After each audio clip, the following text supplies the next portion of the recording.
திருவாரூர் அருகே இலவங்கார்குடி ஊராட்சி நிர்வாகம் சார்பில் மழை வெள்ளத்தால் பாதிக்கப்பட்டவர்களுக்கு உணவுகள் வழங்கப்பட்டது.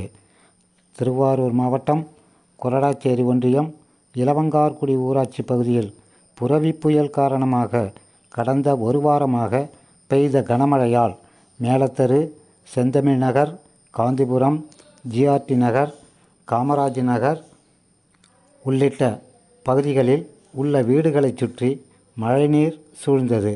இதனால் செந்தமிழ் நகரில் முருகையன் என்பவரது வீடு உள்ளிட்ட பலரது வீட்டுச் சுவர்கள் இடிந்து விழுந்து சேதமானது.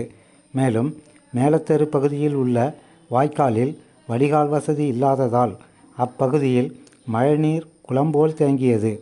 மேலத்தெரு, காந்திபுரம் பகுதியில் உள்ள வாய்க்காலில் உடைப்பு ஏற்பட்டு ஊருக்குள் வெள்ள நீர் புகுந்தது. இதனால் இலவங்கார்குடி ஊராட்சி பகுதி முழுவதும் வெள்ளக்காடாகி பொதுமக்கள் பாதிக்கப்பட்டனர். 10 நாளாக மழை பெய்யுது. வாய்க்கால் வரப்பெல்லாம் தண்ணி உடைச்சி வெள்ளம் மாதிரி பெருகுது. வீட்டுக்குள்ளெல்லாம் தண்ணி வந்துட்டு நாங்கள் இருக்க இடம் வசதி இல்லை. எங்களுக்கு நிவாரணம் கொடுக்கணும். அரசாங்கம் பார்த்து என்ன உதவியும் செய்யுங்க. இந்த ரோட்டை போடுங்க. தண்ணி வசதி இல்லாமல் நாங்கள் கடலுக்கு வாய்க்காலுக்கு போவோம். ரெட்டிங் கூட பாதம் இல்லாமல் நாங்கள் அந்த ரோட்டில் போவோம். தண்ணி உடைச்சி பயங்கரமாக போயிட்டு இருக்கு. புள்ள குட்டியெல்லாம் அழைச்சிட்டு எங்கே போகிறதுன்னு சமைக்கையும் எங்களுக்கு இடம் இல்லை. பிள்ளைங்கெல்லாம் அழைச்சிக்கிட்டு எங்கே போகிறதுன்னு தெரியலை. ஏற்கனவே போராட்டம் பண்ணி ஆர்டிஓ வட்டாட்சியெல்லாம் வந்து பீஸ்டாக் கூட்டு இதை நான் டேமேஜ் பண்ணி தரேன்னாங்க. இதுவும் அடைச்சிருக்காங்க, இதுவும் அடைச்சிருக்காங்க. இதுலேருந்து கிழக்கு போயிட்டு தெற்கு போயிட்டு கிழக்க போகும். இது நேராக அந்த வாய்க்காலுக்கு போகும். அங்கே ஒரு காம்பவுண்ட் போட்டு அடைச்சிருக்கு. இது ஃபுல்லாக டேமேஜ் போட்டாலும் இந்த டேமேஜ் இதை ஓப்பன் பண்ணால் தான் இந்த தண்ணி உள்ள வாய்க்காது. இதனையடுத்து கொரடாச்சேரி வட்டார வளர்ச்சி அலுவலர் கிராம ஊராட்சி மணிமாறன் அறிவுரையின்படி இலவங்கார்குடி ஊராட்சி நிர்வாகம் சார்பில் மழை வெள்ளத்தால் பாதிக்கப்பட்ட 100க்கும் மேற்பட்டவர்களை பவித்திர மாணிக்கத்தில் உள்ள ஊராட்சி ஒன்றிய நடுநிலைப் பள்ளியில் உள்ள பாதுகாப்பு மையங்களில் தங்க வைத்து அவர்களுக்கு ஊராட்சி நிர்வாக சார்பில் உணவுகள் சமைத்து வழங்கப்பட்டது.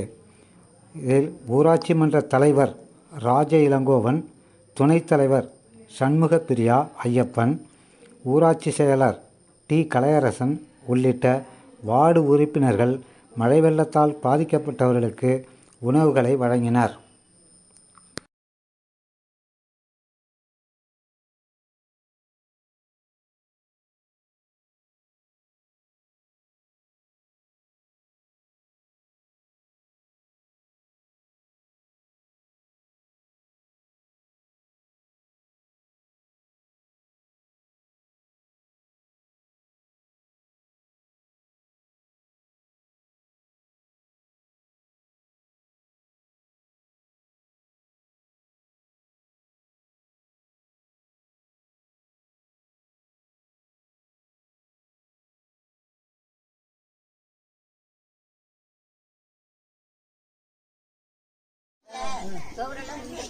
அழுவாது அதுக்கு என்ன பண்றது? இருக்கிறவங்க இருந்தா நடக்கிறது அது இவங்களுக்கு குறைக்க பாருங்க.